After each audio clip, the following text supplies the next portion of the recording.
I think just knowing that I had sisters other than my natural sisters that I could lean on, those are the type of things that make you really appreciate being in the sorority, because you always have someone that has your back. And that's how I feel, as though I have to treat people like I got your back, you know.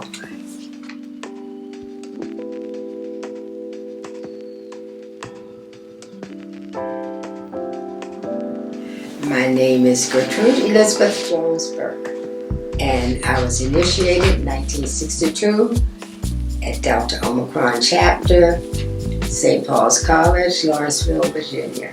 I was from a little country town. We didn't have sororities or fraternities there. But when I went to college, I got to see the Deltas on campus, and it was quite interesting, you know, to watch the work that they did on campus and all. So I joined. I decided that I wanted to be a Delta. All of the chapters from all of the different Greek organizations crossed the same night. It was just such an accomplishment. You know, you felt, boy, I have done something really great, you know, and it was wonderful, you know, because everybody came out and celebrated at the same time. And it was something that I'll never forget. I remember the crossing very well. Yeah, very small chapter, but everybody knew everybody else. Working on a national site committee, that was interesting because I got to meet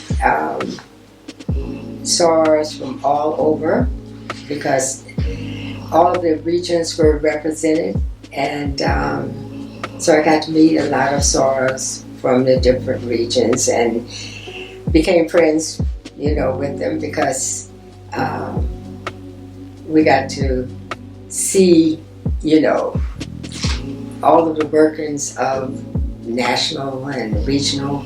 I'll never forget it, you know, because I got to meet past presidents and sorors that were going to be future presidents. At the time, I didn't know that, but I got to meet them.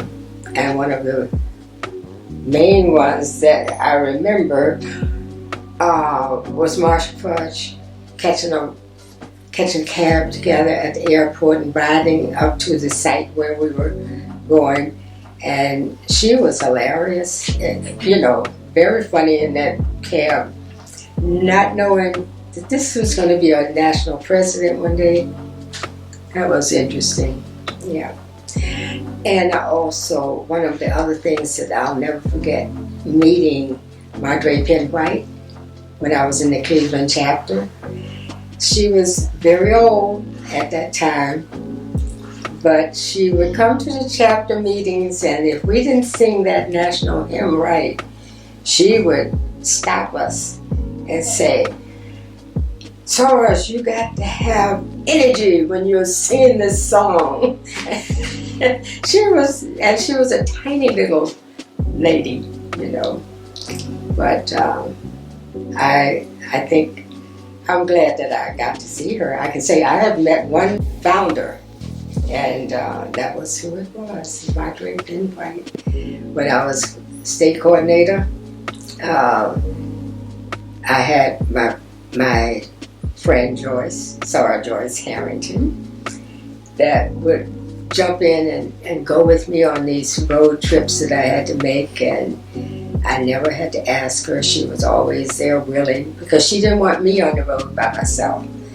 And she became my buddy, to the point where I got her on committees that she didn't even know she was going to be on, because she was with me.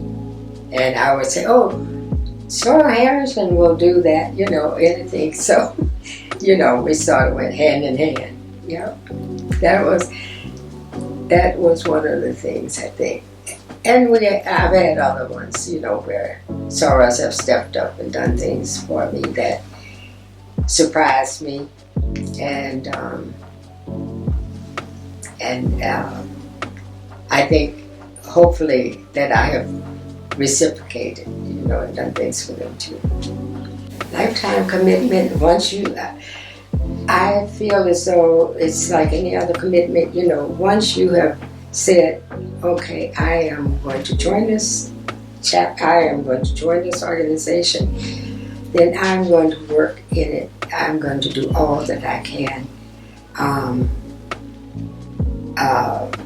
Serve on committees, I'm going to chair committees. I'm going to serve in offices that I could.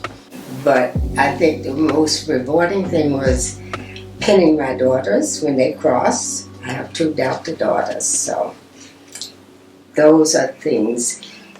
But just all of the working with the chapter and all of the committees, it was so many different things that really I remember. I looked at a picture the other day and I saw all of the sorrows from the past that really influenced me a lot.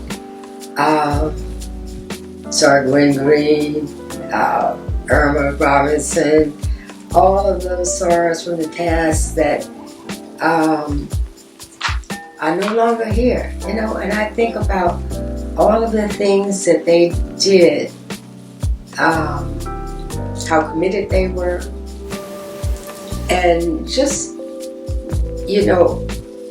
it's just like anything else. Once you commit to something, then work in it. Do what you're supposed to do. Follow whatever you can do and do well. Share your talents, share your time, share your money.